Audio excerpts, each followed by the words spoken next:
Chers supporters du FC Barcelone, bienvenue sur Actu Catalan, votre chaîne de référence pour suivre toute l'actualité du Barça avec sérieux, prudence et passion.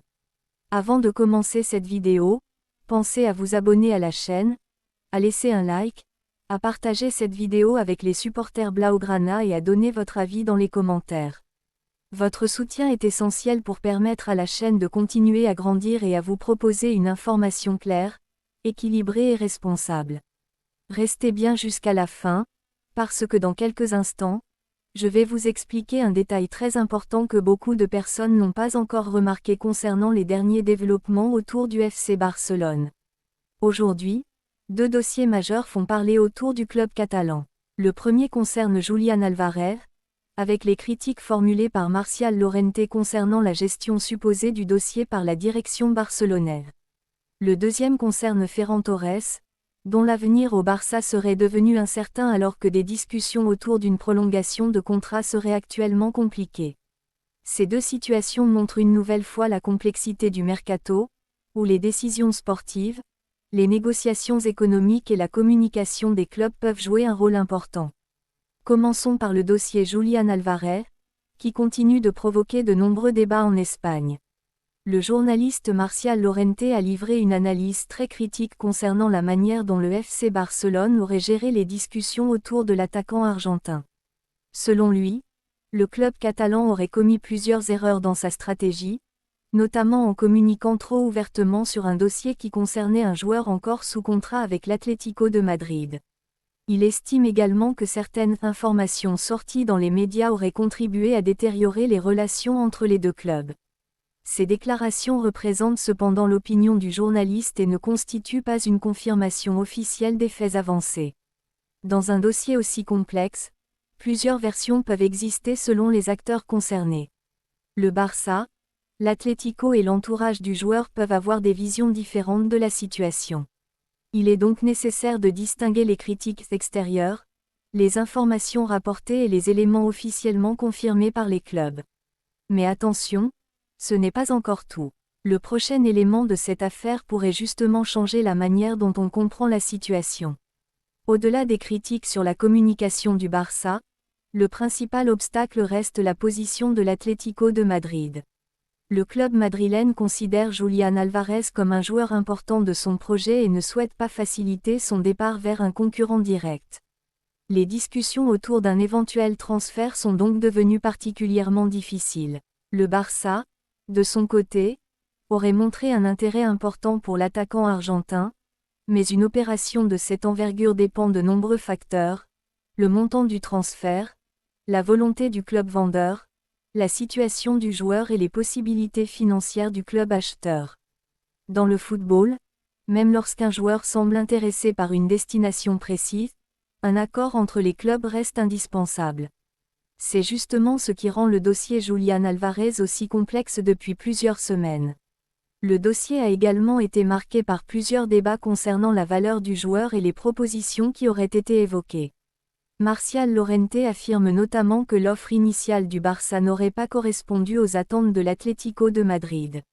Selon cette analyse, les conditions financières auraient été un élément important dans le blocage des discussions. Cependant, dans un transfert, la valeur d'un joueur ne dépend pas uniquement d'un chiffre. Elle dépend aussi du contexte du marché, de la durée du contrat, de l'importance du joueur dans son équipe et de la volonté du club vendeur. L'Atlético considère Julián Álvarez comme un élément majeur de son effectif, ce qui explique pourquoi le club chercherait à défendre une position très ferme. Le Barça doit donc trouver un équilibre entre son ambition sportive et ses contraintes économiques. Une grande opération nécessite souvent plusieurs semaines de négociations et rarement une solution immédiate. Et là, ça devient particulièrement intéressant, parce qu'un autre élément vient s'ajouter au dossier. Il concerne Ferran Torres, un joueur qui pourrait également être au centre des discussions du mercato barcelonais. Selon les informations rapportées par Marca, l'attaquant espagnol serait ouvert à un départ vers le Paris Saint-Germain alors que les négociations concernant une prolongation de contrat au FC Barcelone seraient actuellement bloquées. Cette situation pourrait pousser les deux clubs à discuter d'une éventuelle opération dans les prochaines semaines. Ferran Torres possède encore un contrat avec le Barça et son avenir dépendra donc des décisions prises par toutes les parties concernées. Il faut rappeler qu'une ouverture à un départ ne signifie pas automatiquement qu'un transfert est proche. Les clubs doivent encore trouver un accord sur les conditions économiques et sportives d'une éventuelle opération. La situation de Ferran Torres est intéressante car elle intervient dans un contexte où le Barça réfléchit également à son secteur offensif. L'attaquant espagnol a connu des périodes différentes depuis son arrivée en Catalogne, avec des moments positifs mais aussi une concurrence importante pour obtenir une place régulière dans l'équipe. Son avenir dépendra donc de plusieurs éléments, son rôle dans les plans de Hansi Flick, la volonté du club concernant son contrat et les offres qui pourraient arriver. Le Paris Saint-Germain serait présenté comme un club intéressé, mais aucune confirmation officielle d'un accord entre les deux équipes n'existe actuellement.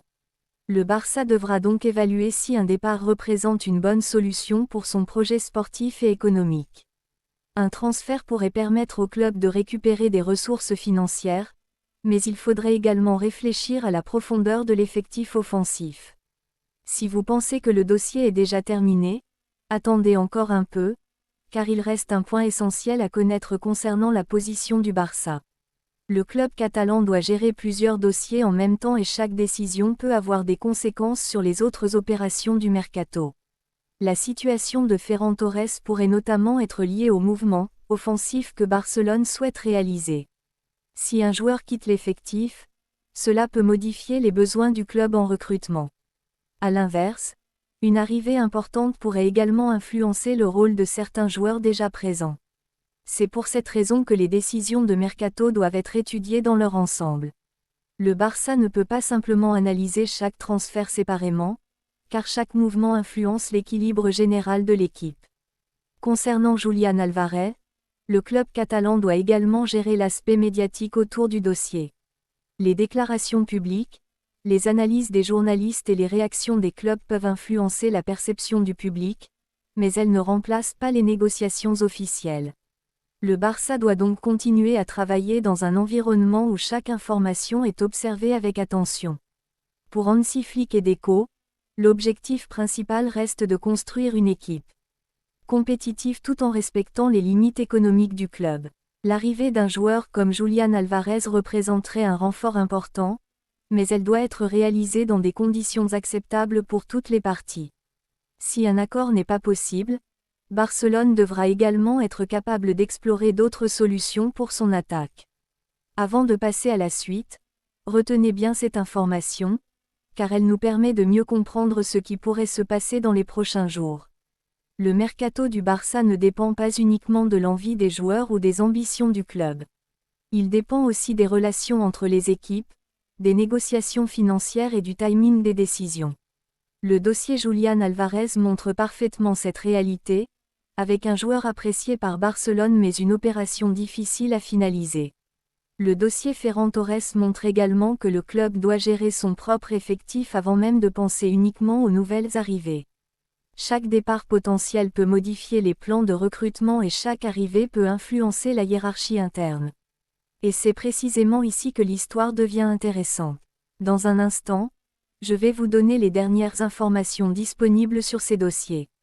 Pour le moment, le Barça doit continuer à avancer avec prudence. Les critiques de Marcial Llorente sur le dossier Julián Álvarez alimentent le débat, mais elles représentent avant tout une analyse personnelle. Concernant Ferran Torres, son avenir reste également ouvert et dépendra de l'évolution des discussions entre le joueur, le Barça et les éventuels clubs intéressés. Dans les deux cas, aucune décision définitive n'a été annoncée officiellement. Les prochains jours pourraient apporter davantage de précision, mais il faudra attendre les confirmations officielles avant de tirer des conclusions. En conclusion, le FC Barcelone traverse une période importante concernant plusieurs dossiers de son effectif. Le cas Julián Álvarez continue de faire débat après les critiques formulées par Marcial Llorente sur la gestion supposée des négociations avec l'Atlético de Madrid. Ces déclarations doivent toutefois être considérées comme une analyse extérieure et non comme une confirmation officielle.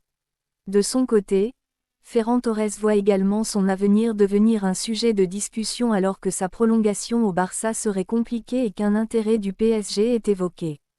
Ces deux situations montrent que le mercato demande beaucoup de patience et de stratégie. Le Barça doit prendre les bonnes décisions pour renforcer son équipe tout en conservant un équilibre économique et sportif. Actu Catalan continuera de suivre ces dossiers avec sérieux, prudence et transparence, en séparant les informations confirmées des analyses et des rumeurs. Yeah.